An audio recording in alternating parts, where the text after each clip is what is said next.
रात 2 बजे जैसे ही रोहन ने अपना बेडरूम खोला, उसने देखा उसकी माँ दीवार पर उल्टी चल रही थी। रोहन अपने गांव से पढ़ाई के लिए शहर आया था। उसे एक पुराना किराए का मकान मिला।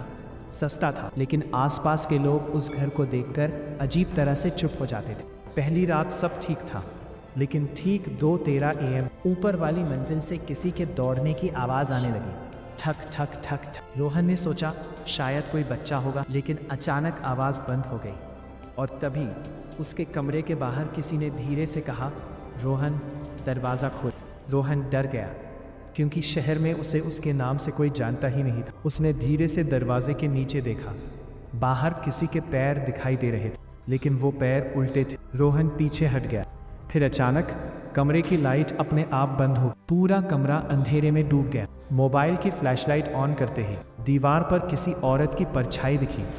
लंबे बाल, टेढ़ी गर्दन और आंखें पूरी सफ़ेद। रोहन चिल्लाया और दरवाजे की तरफ भागा, लेकिन दरवाज़ा बाहर से लॉक था।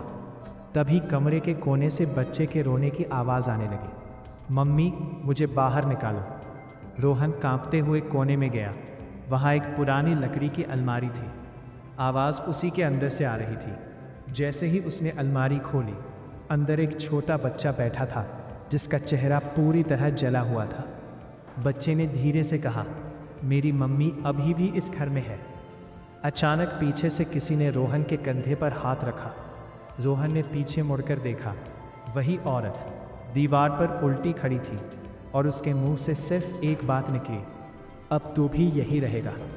अगली सुबह पड़ोसियों ने देखा घर का दरवाज़ा खुला हुआ था, लेकिन रोहन कहीं नहीं मिला। बस दीवार पर खून से लिखा था, 2:13 AM, दरवाज़ा मत खोलना।